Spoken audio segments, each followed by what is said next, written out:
What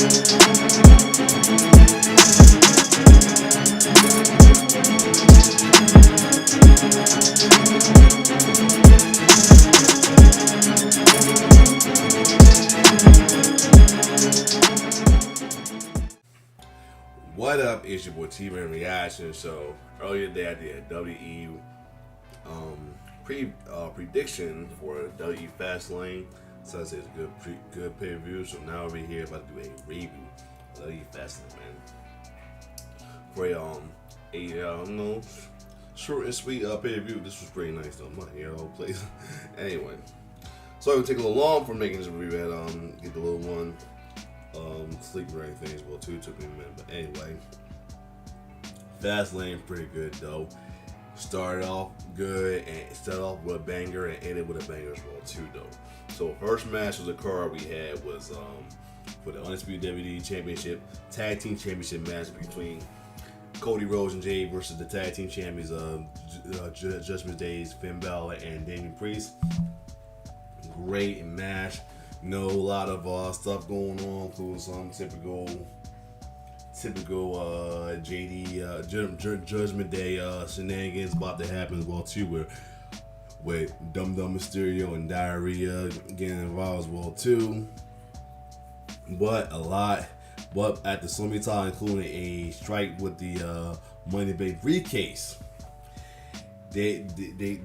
Cody Rhodes came through. They hit this one dope move, a combination of a 1D with a cross rope, not cross, 1D with a Cody cutter was lovely. And then Cody hit the Cody cutter on let's get that back. Let's go a little back. We had a little moment where JD Mandela helped out a little bit, kind of as well too.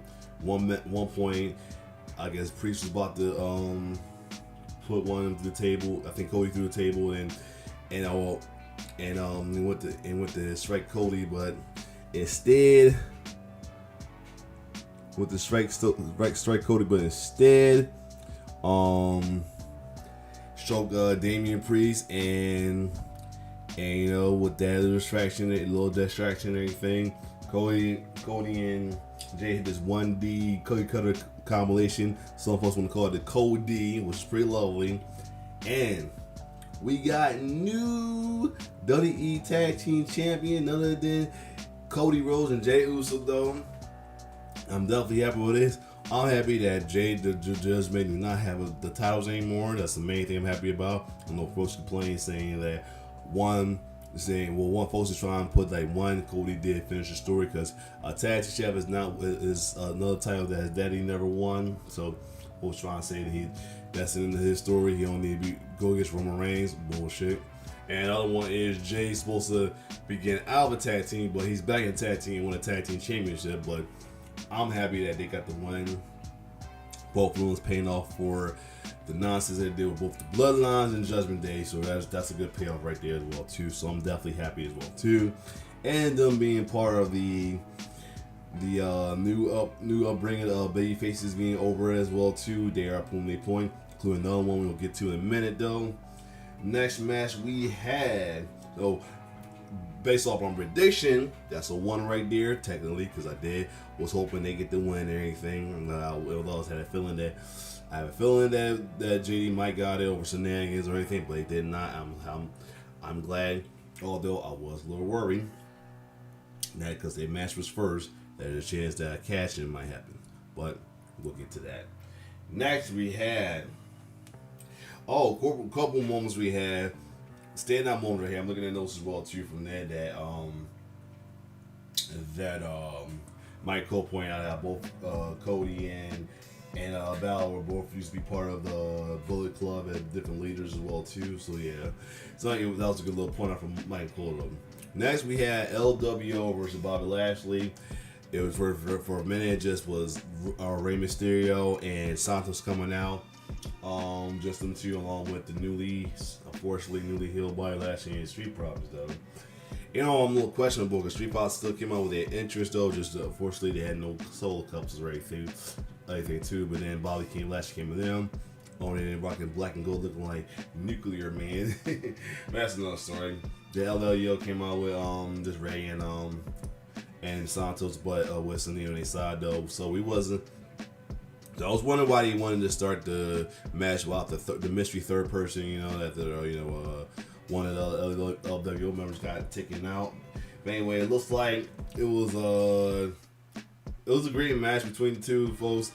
Montel, I guess he enjoyed being his new role, like I said, because he was talking shit like crazy on the apron as well too.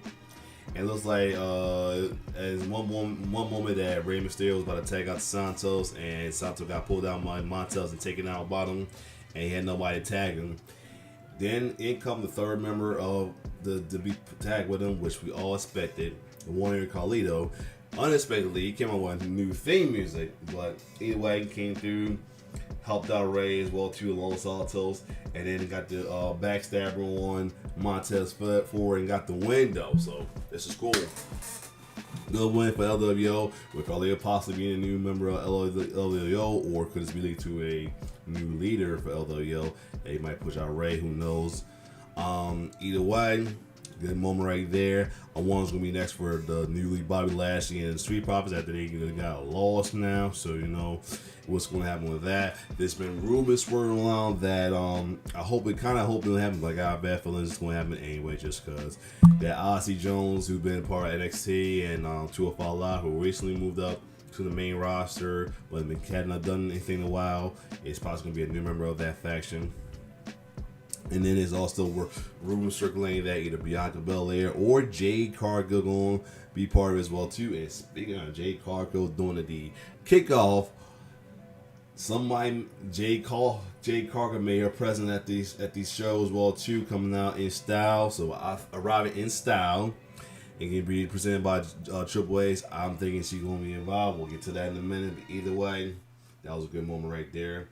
Next match, though, that's the second win for me, because I told you I did have feeling LW was going to win, partly because of how they ended in last in the go home show. Like I said, usually in go home show, if somebody get the win of go show, there's a chance they're not going to get the win of pay per view, and I was right. That's why I also thought that that's why I said that whatever happened with anything involving Cody and Jay, as well as Cena in LA, was up in the air, but I do want to win. We're gonna get to that as well too. Oh, good moment I forgot to mention too. I'm looking through the notes as well too. Selena got a little moment with Montel hitting her with me or anything. The only thing kind of like about that though, that possibly mean that who Montez's forward wife is. So. She could be Bianca, be part of it, and she'd be Hill, but I'm hoping that other folks right that she's trying to be the female Cena right now, not go Hill. Next we have the triple threat match. I said this one will be up in the air, although I kind of if push comes to shove, I'd rather have Asuka win. This has been my only loss, and it probably might have been my only loss in this thing right here. Anyway, triple match going good. Asuka started out hitting Charlotte with a miss. Charlotte was out for a minute, but she came through. For a minute, I thought they were about to have Charlotte get the win, but no. But then Bayley got some interference. Thought it was going to be a moment that she won't cause Io the title, but no, she got interference again to help her get the distraction, so Io can get the win at the. I think Charlotte had Asuka in the figure eight, and the ref distracted. Bayley distracted the ref from seeing that Asuka was tapping. Then Io hit the moonsault, James from Sky Moonsault, and got the win though. So yeah, so it looks like we still got a lot of things going on with Damage Control, man. I'm totally for that breakup, man. I do want Io to have a good babyface run that she really deserves, because the fans love her. She needs it. I'm hoping that Jay would have my guy involved as well too. Like if either Io lost or Leo did one, and Bayley and Dakota turn on Io and Jay come off to even the odds, something like that, or she gets have one where she get in competition with Charlotte as well too. Cause Charlotte's one of the folks she want to wrestle as well too. So let me see any take moments of that as well too. Oh yeah, Oscar Sport, New Road, Sky Mayer, Ray, the Ring on. Oh yeah. I said that insult took advantage of me, probably. It was, some stuff I pointed out, right? So anyway, next match we had was the John Cena and LA Knight versus Jimmy Uso and Solo Cold. I say there's no way they're gonna have John Cena and LA Knight lose in a match like this though too. I was a little unsure because they had Cody and Jay won their match, but we get to it though. Some cool moment with John Cena. Most of the majority match, Solo and Jay Uso was Jimmy was keeping John in the ring, not getting the tag on LA Knight. Took him a minute. LA Knight get the tag. LA Knight had some moments right there where he wanted to get tagged in. He almost risked disqualification and get a lick in, but it didn't happen. One thing I did want to point out about LA Knight, he had some dope looking Conqueror looking boots for like Jordan like boots, because I've been noticing this boots for a while. He's been rocking Jordan like boots, and it's been confirmed by other folks I've talked to in the group, and he did it. That's another story. John had his moments with to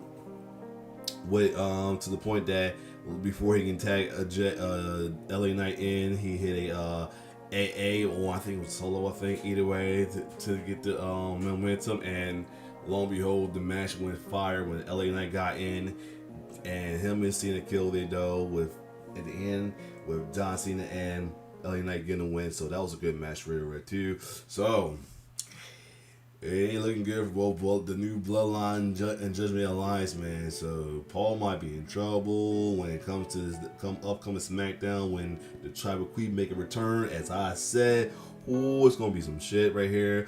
Possibly gonna be trouble with Paul, trouble with Jimmy, who's supposed to have been out the Bloodline and really wasn't even brought back to the Bloodline by Roman, technically, but who knows.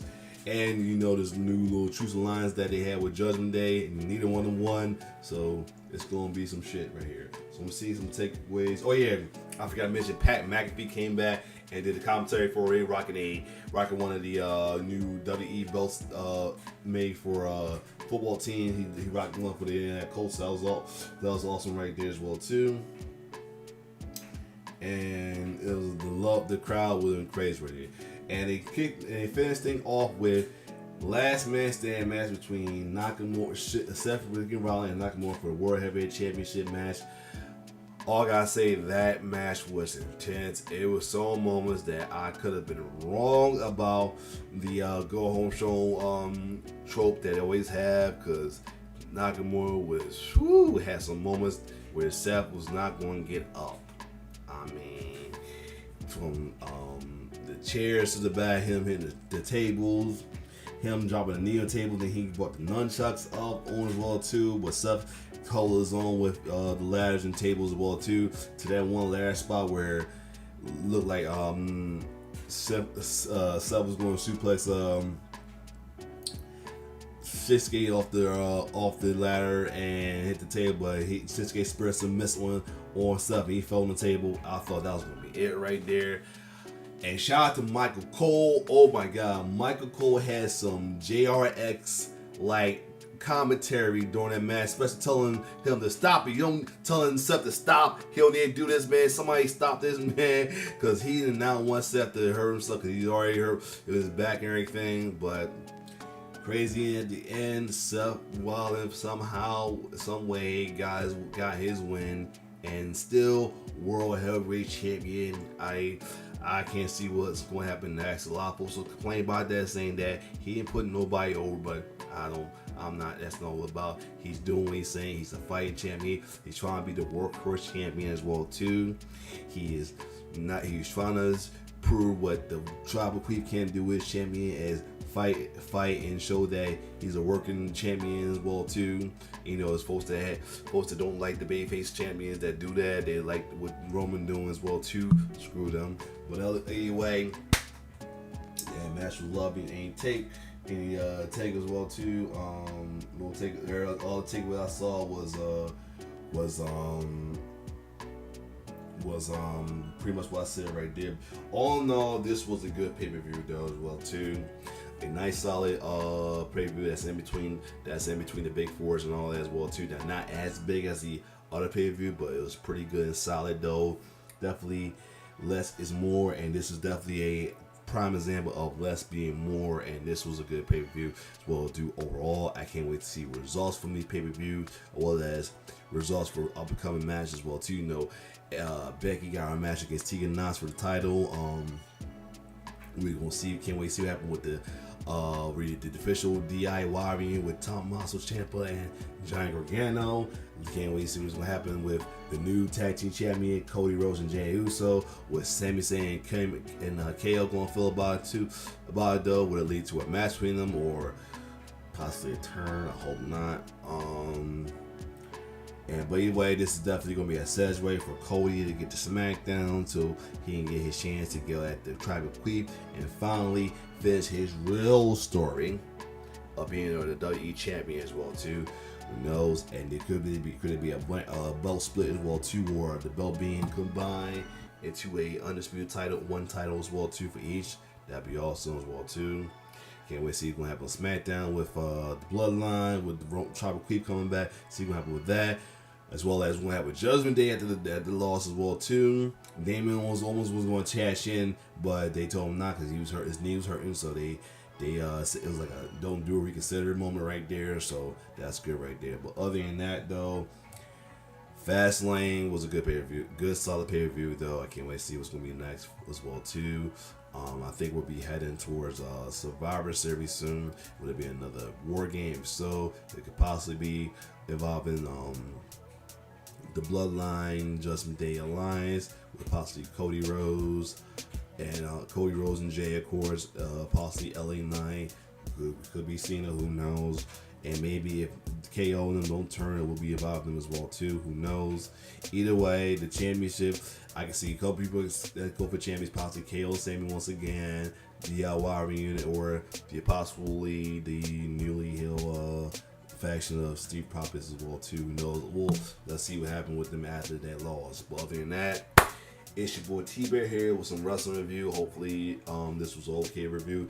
I just been admitting I did some reviews up. I had to do it right here, especially since I prediction. Now I mean it's gonna be rare I do these, you know what I'm saying? So I'm trying to get in when I can. But other than that, it's your boy T-Bear signing off. One love.